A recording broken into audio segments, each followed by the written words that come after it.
Con razón David decía, prefiero un día en tus atrios que 1000 fuera de ellos. Quiero estar en tu casa, Señor, es lo mejor que me puede pasar. Estar en tu casa, estar en tu presencia. Hermanos, un minuto en la presencia de Dios nos cambia la vida. Aleluya, aleluya. Y sabe que nosotros somos esos embajadores de Dios. Estamos representando a Dios. Somos esos príncipes, hijos del rey. Así que cuando tú llevas la presencia de Dios a las casas, a algún lugar, a tu trabajo, tú bendices con esa presencia. Aleluya. Que cuando tú te levantes a la mañana, pongas tu vida en las manos del Señor y le digas, Señor, donde yo esté, que tu presencia bendiga. Aleluya. Que yo pueda llevar tu esperanza, que yo pueda llevar tu amor, tu misericordia. Aleluya, gloria al Señor. El título del mensaje de hoy se llama Reconstruyendo, pásame otro ladrillo. Decile al hermano que tenés al lado, pásame otro ladrillo. Porque estamos reconstruyendo, ¿verdad? Quiero seguir con el pensamiento del domingo pasado sobre el libro de Nehemías, la reconstrucción del muro de Jerusalén. Hoy quiero avanzar un poquitito más. ¿Cuántos se acuerdan del mensaje del domingo pasado? Gloria al Señor. Hace tiempo el Señor me venía inquietando sobre este tema y lo compartí con el equipo pastoral, la necesidad de activarnos, la necesidad de despertarnos al tiempo que estamos viviendo, la necesidad de estar en el kairos de Dios, la necesidad de aprovechar las oportunidades que Dios nos está abriendo en este tiempo, porque sabe que la libertad que nosotros tenemos ahora, dentro de no demasiado tiempo, no la vamos a volver a tener. Entonces tenemos que aprovechar la libertad que tenemos ahora. Usted sabe que en los diferentes países de repente las cosas a través de la política cambian, pero rotundamente. Y la gente dice, ay, pero ¿cómo no me di cuenta antes de hacer esto, hacer lo otro? Pues ahora estamos en un tiempo de oportunidades, yo podría decirlo así, de que Dios nos ha abierto un tiempo de misericordia, un tiempo de gracia, para que podamos avanzar, para que la iglesia pueda avanzar antes de la venida de Cristo. ¿Cuántos dicen amén? Tenemos que estar despiertos al portal del cielo. Aleluya. Qué bueno que los hijos de Isaacar eran entendidos en los tiempos. Y a veces nosotros los seres humanos somos un poco tercos y decimos no, más adelante. Si hay algo que al principio me molestaba y después dije, ok, es parte de la cultura. Cuando la gente, yo les decía, bueno, ven porque vamos a tener esta reunión. Y next time. Entonces yo decía, pero es que el Señor no pasa a veces 2 veces de la misma manera. Hay que estar imagínense cuando los 120 estaban en el aposento alto, hubo un momento. No fue una semana. Ellos estuvieron muchos días esperando que el Espíritu Santo los llene, pero fue un momento. Y el que estuvo ahí atento agarró esa bendición que el Señor tenía preparada para esos 120. Entonces, ese no es el tema de mi mensaje exactamente, pero siento esto que está ardiendo en mi corazón, que tenemos que aprovechar el momento, la oportunidad, porque ese Next tan famoso de aquí de los Estados Unidos a veces puede no llegar a pasar, ¿ok? Y estamos en una época donde el enemigo de nuestras almas ha querido destruir al ser humano. Acuérdense, acabamos de pasar la pandemia y ya el mundo no es igual. El mundo no es igual. En algunos lugares todavía usamos máscaras, otros ya nos olvidamos de las máscaras y de toda esa cosa. Pero ¿quién se olvida de la gente que partió? ¿Quién se olvida cuando estábamos tan restringidos? No se podía volar. Yo tuve que reestructurar el año pasado, en octubre del año pasado, tuve que reestructurar todo un itinerario de viaje por situaciones de restricciones. tuve que cancelar todo lo que había programado por meses y tomar otra ruta para llegar a mi país por las restricciones. Entonces, eso ya pasó, pero hay otros planes orquestados por el infierno para destruir al ser humano, otros planes que se están llevando a cabo, y dentro de esos planes está la agenda contra los niños. Esto ya lo veníamos hablando, la ideología de género, el tráfico de niños. Ahora la película que acaba de salir muestra mucho de esto, la pedofilia, el cambiar la Biblia. Todo esto ya se viene trabajando, el cambiar la Biblia. Muchos están queriendo, qué tremendo, ¿no? Porque son varios los que quieren cambiar la Biblia. Muchos quieren cambiar la Biblia. Y es gente que tiene cierto, entre comillas, cierto poder para manejar o manipular las masas. Entonces, todo eso, el sembrar confusión en cuanto a la fe, todo esto se está moviendo. Y este plan de destrucción sigue. Muchas cosas se han destruido, se han arruinado, porque el infierno es el plan del infierno. Dice la palabra que Satanás vino para hurtar, matar y destruir. Pero el Señor vino para que tengamos vida y vida en abundancia. Puedes sentarte, ¿sí? Gracias, gracias. Entonces, en el libro de Nehemías vemos la ruina que estaba viviendo el pueblo de Israel, pero no solamente vemos la ruina, vemos cómo salió de la ruina. Porque muchas veces vemos el problema, pero no vemos la solución. Sin embargo, la palabra nos muestra el problema, pero nos muestra también la solución. Sabemos que Nehemías, para los que están escuchando por primera vez o los que no pudieron estar el domingo pasado, sabemos que Nehemías era parte de los judíos en el cautiverio en Persia, que Nehemías era el copero del rey. Tenía un puesto importante Nehemías. Era el que probaba el vino que no estuviera envenenado antes de que el rey lo tomara. Quiere decir que si el vino estaba envenenado porque querían matar al rey, el primero que se moría era el copero. Pero, sin embargo, era un puesto muy destacado. Lo trataban bien, le pagaban bien. O sea, era un trabajo, no pasaba necesidad, era un trabajo, digamos, arriesgado, pero tranquilo. Era un trabajo tranquilo. Pero dice Nehemías en el capítulo 1 que recibe un reporte, porque él estaba en Persia. Acuérdense que los judíos, por haber pecado contra el Señor, iban a cautividad. Y un imperio vencía a otro imperio y otro imperio vencía a otro imperio.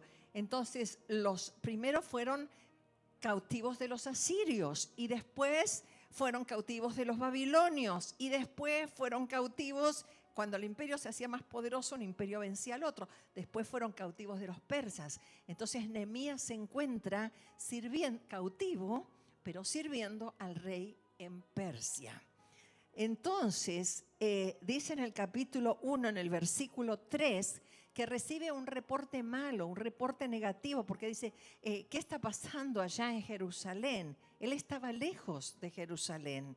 ¿Qué está pasando? Entonces dice el versículo 3, y me dijeron, el remanente, los que quedaron de la cautividad en la provincia, están en gran mal y afrenta, y el muro de Jerusalén derribado y sus puertas quemadas a fuego. El remanente es un grupo que queda. Mucho se está hablando en este tiempo del remanente, porque muchos se llaman iglesia, pero el remanente son los que estamos conectados con el Señor, los que estamos viviendo en santidad y los que seremos llevados a la presencia del Señor, el remanente. Y dice que los que quedaron allí de la cautividad estaban mal, estaban avergonzados, los insultaban, los ofendían. Dice, y el muro está derribado y sus puertas quemadas a fuego. En la antigüedad, las ciudades estaban rodeadas por muros, por murallas. Estaban protegidas de los enemigos y en los muros había atalayas, había torres en las cuales estaban los vigilantes. Para entonces divisar estaban alto, para divisar a la distancia si venía el enemigo, para protegerse. El grupo de intercesión que tenemos en nuestra casa, el Señor me puso que les llamara guardianes del muro. Ellas no solamente, y les digo, no solamente oren por las necesidades que se van presentando, sino también vigilando por dónde el enemigo quiere venir a atacarnos, porque el enemigo está al acecho todo el tiempo. Acuérdense que nosotros somos enemigos del reino de las tinieblas, porque estamos en el reino de la luz. Entonces, allí estaban los atalayas en el muro, y cuando el muro, una parte del muro era derribado, los pueblos lo arreglaban enseguida, porque entonces se quedaban sin protección. Pero este no era el caso. Acá este muro estaba derribado por muchísimo tiempo. Entonces, dice que estaban en gran afrenta, a pesar de que había ya dos grupos que habían regresado de la cautividad, dos grupos de judíos, el primero guiado por Zorobabel y el segundo por Esdras, antes que Nehemías. Los muros, el muro de la ciudad, seguía destruido, sin defensa. Este pueblo que antes del cautiverio tenía su propio idioma, su propio rey, su propio ejército, tenía una identidad. Ahora todo eso el enemigo había tratado de destruirlo y estaban al acecho del enemigo. Y habían permitido que el enemigo les robe la identidad de pueblo. Imagínense si usted ve que el techo de su casa se le está cayendo, ¿usted qué va a decir? Padre, en el nombre de Jesús, sostén el techo. ¿Qué va a hacer? Usted se va a poner a arreglarlo, ¿verdad que sí? Y si usted no lo sabe hacer, como a veces me pasa a mí que yo no sé hacer algo, yo pido ayuda. Y si no, googleo.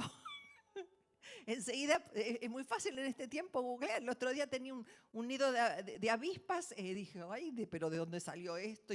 Y yo que soy alérgica a las picaduras de abejas, enseguida me tengo que ir a ER. Entonces empecé a mandar texto. Digo, ¿y qué se hace? ¿Qué se hace? Googleé también. Pues bueno, me resultó, todo eso me resultó. Entonces, algo hay que hacer cuando el enemigo nos está acechando. No podemos quedarnos con los brazos cruzados. Una de las cosas que el enemigo va a intentar es robarte la identidad. Cuando te roba la identidad, te vence. Porque nosotros tenemos la identidad de Cristo. Nosotros somos hijos de Dios.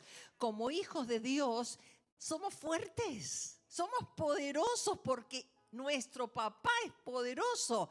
Pero si nosotros no tenemos la identidad de Cristo, nos sentimos...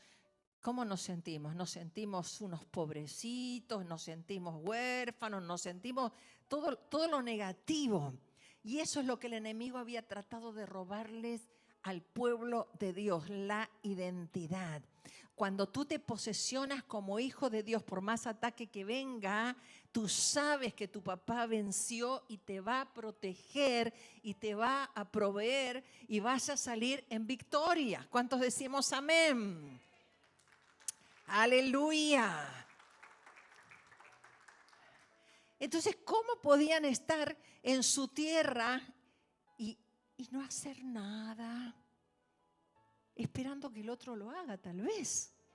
El muro necesitaba ser reparado, pero no había un líder que tomara la iniciativa. ¿Cuántos dicen en este día, yo me levanto para reparar muros? Amén, amén. Siempre se necesita un líder que tome la iniciativa. ¿Por qué nadie hacía nada? Porque es parte de la naturaleza del ser humano. ¿Sabe que muchas veces sucede que la gente se queja? Una de las cosas que más abunda son las quejas. La gente se queja del gobierno, la gente se queja y dice, ay, el gobierno debería hacer esto, esto y esto. La gente se queja de las escuelas, ay, ese principal, ese director, debería hacer esto y lo otro. Si yo fuera, ¿verdad? Si yo fuera presidente, si yo fuera director, la gente se queja de la iglesia, ay, si yo fuera ese líder, si yo fuera el pastor.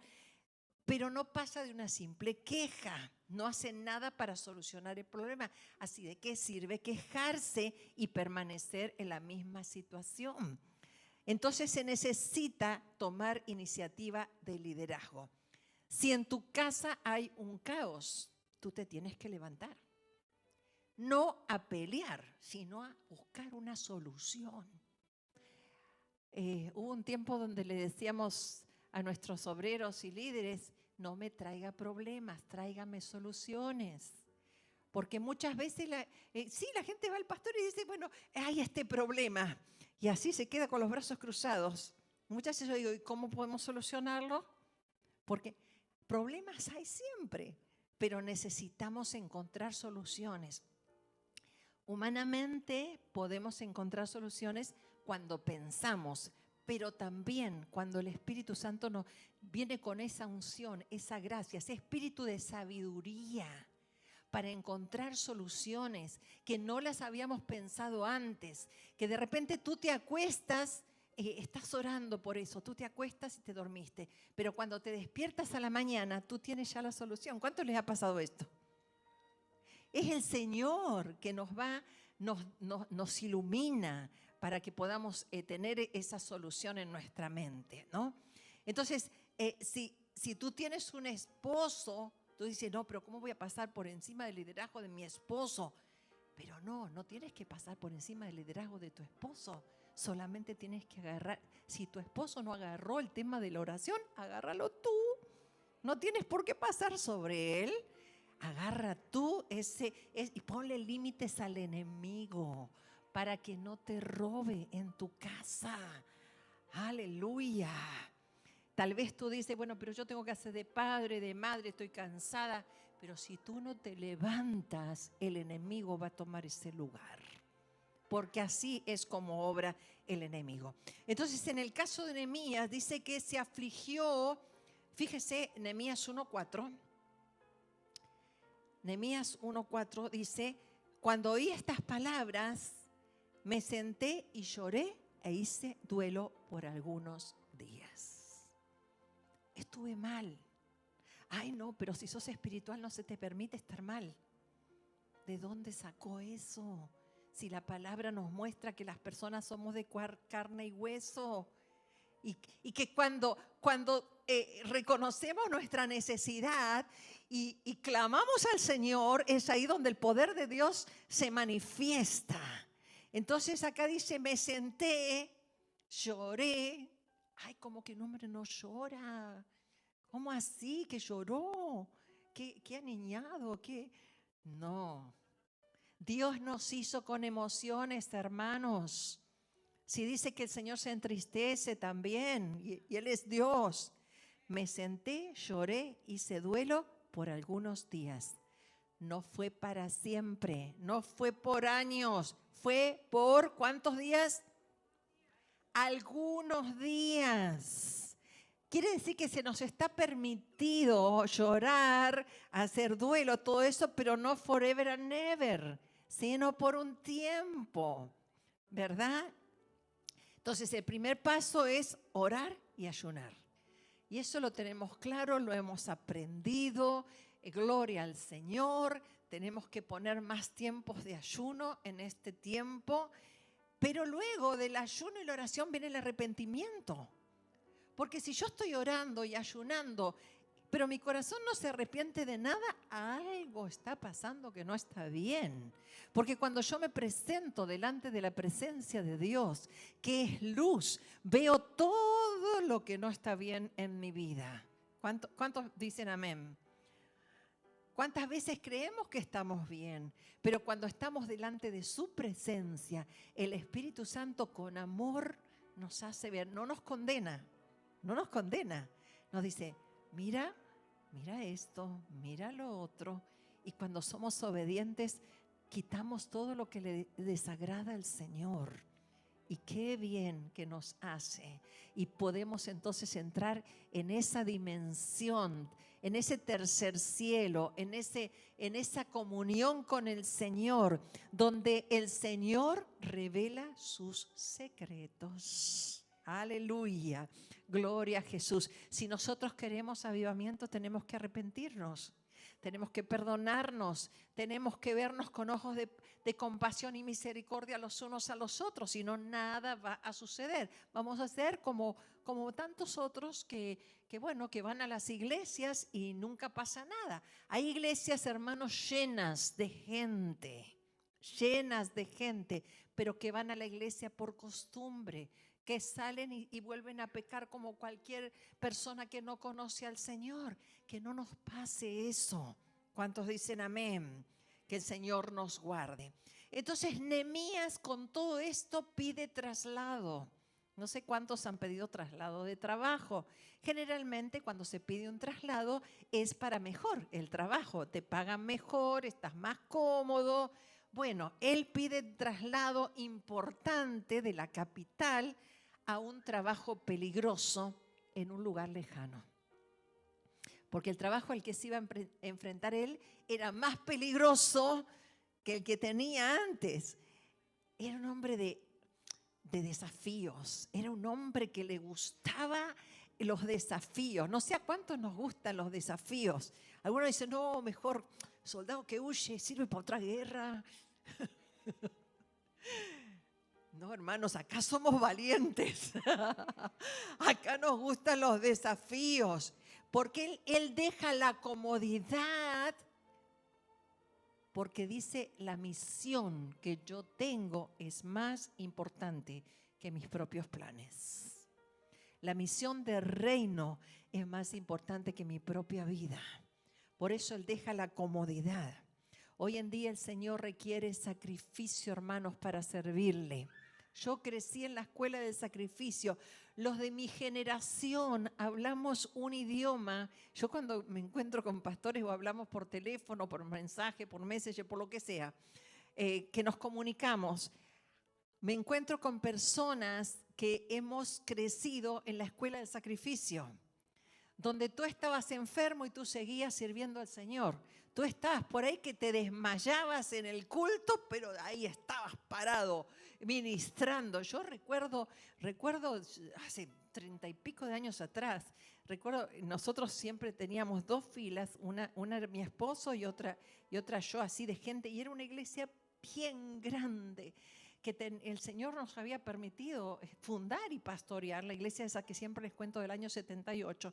Y entonces hacíamos 2 filas para que la gente pase para oración después de la predicación. Me acuerdo un día que me sentía pero tan mal, hermano. Yo dije, no, yo no puedo dejar mi puesto, así que yo ahí me quedé. Vieron, hermanos, cómo la gente se sanaba y yo estaba sufriendo en mi cuerpo, pero la gente se sanaba.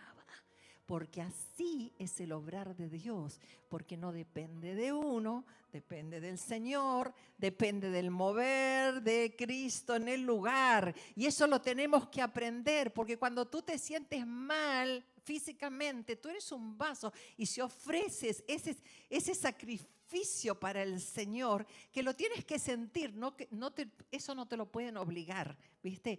Cuando tú ofreces, Dios se glorifica, y hasta después del culto hasta termina sano tú también. ¿A cuánto les ha pasado? Yo me acuerdo cuando mi esposo se quedaba sin voz, y hubo un tiempo que se quedaba sin voz muy seguido, solo tenía voz para predicar y después se le cortaba la voz. Pero él decía, no, yo voy a predicar igual. Y mientras predicaba tenía voz y después ya no tenía voz. Servir con sacrificio. Claro, después eso se le pasó, nunca tuvo que hacer nada, ninguna cirugía ni nada por ese asunto. Pero qué tremendo que en esta generación, cuanto menos sacrificio, mejor, porque esta generación está programada para pensar en sí mismo y no en las cosas del reino de Dios. Pero nosotros somos diferentes. ¿Cuántos dicen amén? Nosotros no somos de los que retroceden, como era la obra de las hermanas. Amén. Gloria a Jesús. Gloria a Jesús. Hoy en día, si no coincide el horario cómodo, la cosa cómoda, ya no puedo servir al Señor. Me venía a la mente en estos días la parábola de la gran cena.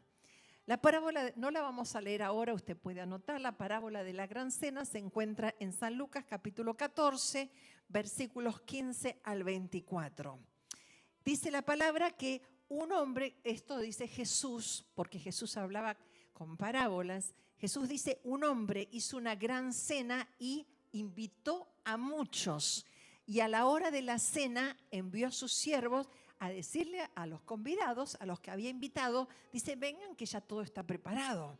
Imagínense una gran fiesta, usted hace en su casa, prepara una gran fiesta, digamos 200 invitados, no sé, más, 1000 invitados, no, tanto no, ¿verdad? Para la iglesia no más, son esas fiestas tan grandes. Pero bueno, una gran fiesta y bueno, usted dice, ya está todo preparado. Y entonces le dice a su criado, bueno, ve a decir a los invitados que ya está listo, todo ready. Y los invitados comienzan a excusarse. El primero dice, I'm sorry, he comprado una hacienda y necesito ir a verla. Oh, qué justo que para la fiesta se fue a comprar, a invertir dinero en algo y no puede ir a la fiesta. Dice, necesito ir a verla. ¿Cuántas veces las posesiones materiales nos atan? A veces cuando me vienen a pedir oración para inversiones de cosas, a veces yo tiemblo. Porque sí, Dios me dio unos autos, unas casas por allá, pero ya no tengo tiempo de venir a la iglesia. Fíjese, pastora, que estoy tan ocupado. Santo. La primera excusa. Que Dios nos dé, hermanos, pero que no sea una excusa para no servir al Señor. Es mi oración que seamos prosperados. No poco, mucho. Pero que nunca cambiemos las prioridades. Escuchaba el testimonio de una mujer la semana pasada, cómo Dios les prosperó y hasta le dio millones. Pero en un momento se desenfocaron con su esposo y perdieron todo. Por eso es tan importante tener las prioridades bien colocadas. Segunda excusa, otro invitado dijo, lo siento mucho, pero ¿sabe qué? Compré unas 5 yuntas de bueyes y voy a probarlos, así te ruego que me excuses. ¡Wow! 5 yuntas de bueyes es mucho dinero. Pero dice, voy a probarlos. Trabajo. Muchas veces el trabajo nos hace desatender las cosas de Dios. 5 yuntas de bueyes es una bendición. ¿Cuántos dicen amén? Pero que no te quiten la prioridad del reino de Dios. Tercera excusa, otro invitado dice, lo siento, pero ¿sabes qué? Acabo de casarme y no puedo ir. Compromisos. Me gustó lo que dijo un compañero de milicias estos días. Perdió a su esposa hace mes y medio, casi dos meses. Un pastor, un siervo, es un apóstol y profeta. Dijo, para mi esposa, Dios era más importante que yo. Y eso me daba alegría. Escuche bien. Si nosotros ponemos primero a Dios, no estoy hablando de ministerio, estoy hablando de ponerlo primero a Dios. Todo lo demás es bendición.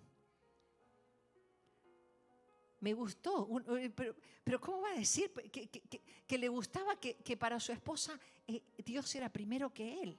Es que al ser primero Dios, entonces tú no tienes problemas en obedecer, en sujetarte, en amar a tu esposo, en que todo esté bien sobre rieles, acomodado y balanceado.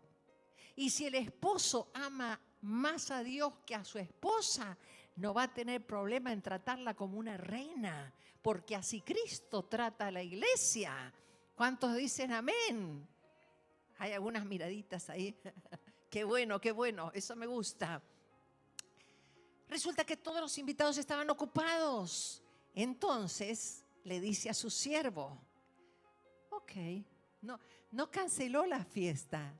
Este señor no canceló la fiesta. Fíjese, la tenía bien programada y él dijo, la fiesta se va a hacer. Le dijo, ve por las plazas y las calles de la ciudad. Trae a los pobres, los mancos, los cojos y los ciegos. Fíjese cómo dio un giro. La lista de invitados ya no eran los importantes, los adinerados. Y yo creo que el rico que se convierte bien entra más tal vez que un pobre orgulloso. No quiero poner que el rico no va a entrar, pero a veces confía tanto en las riquezas que eso lo descalifica. Pero yo creo que va a haber muchos ricos en el cielo, ¿verdad? Entonces dice, ve, vamos a cambiar la lista y vamos a poner estas personas. Pobres, cojos, mancos que le falta la mano, ¿verdad? Ciegos, cojos. Había un común denominador en esta gente. ¿Cuál era? Que estaban necesitados. Era gente que estaba necesitada. Qué bueno es estar necesitado, porque cuando uno está necesitado puede llegar al Señor y el Señor cubrir toda su necesidad. Amén. Entonces, ¿qué pasó con toda esta gente? Esto es una figura de las bodas del Cordero. La palabra dice, bienaventurados los que son llamados a la cena de las bodas del Cordero. ¿Cuántos vamos a estar?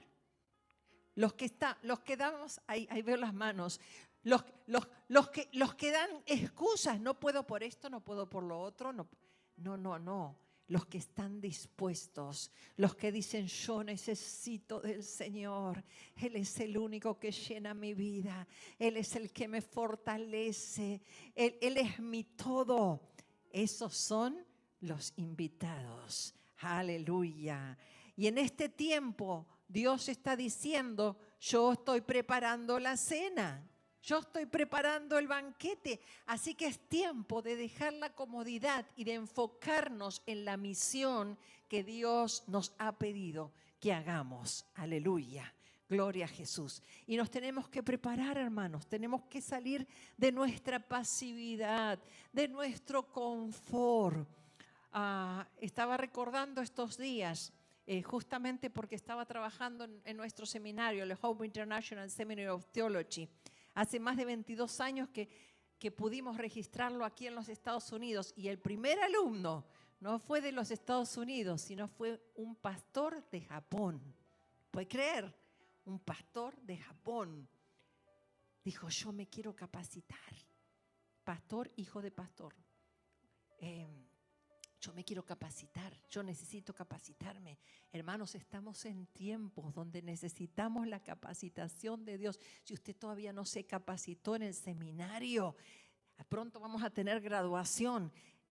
Acá están las herramientas. No mire para otro lado, enfóquese.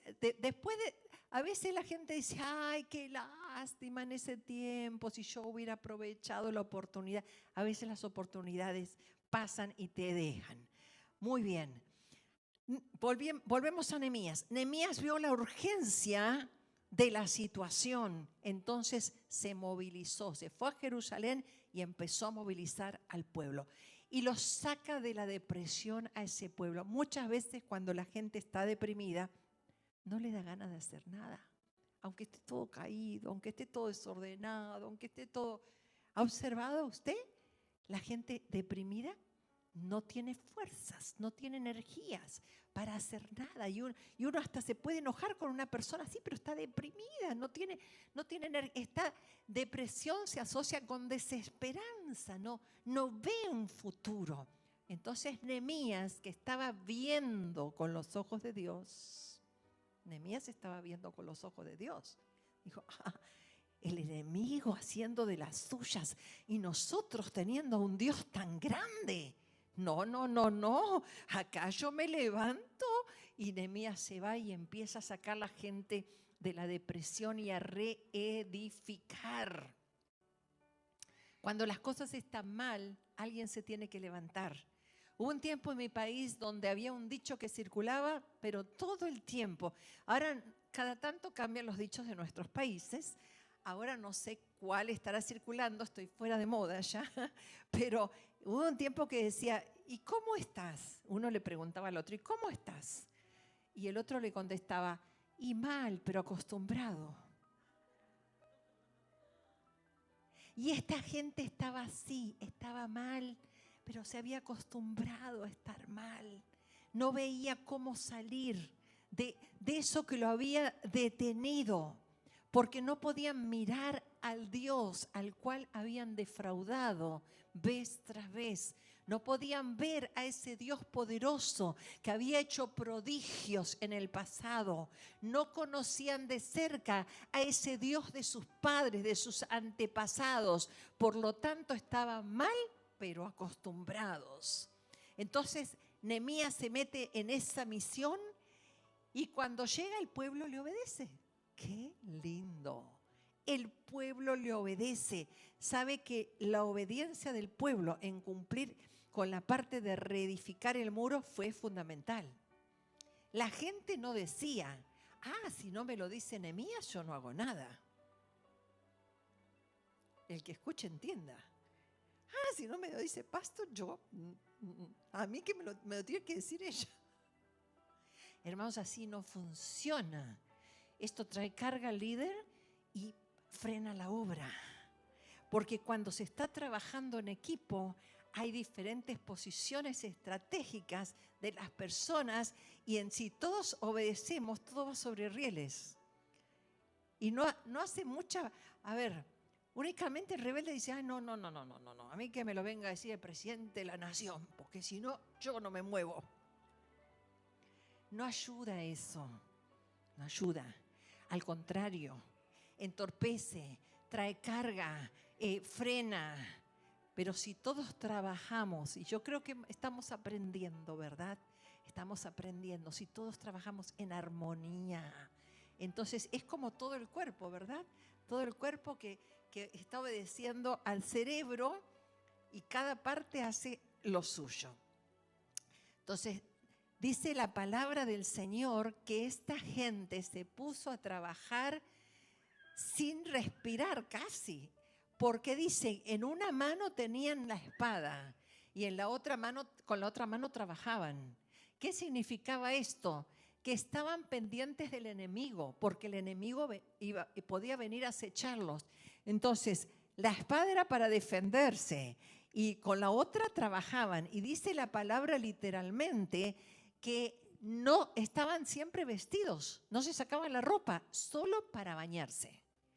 Solo para bañarse se sacaban la ropa. Imagínense un muro que en 70 años no había sido reconstruido, se pudo hacer en 52 días. Y volvemos a los 20 años y los 3 meses.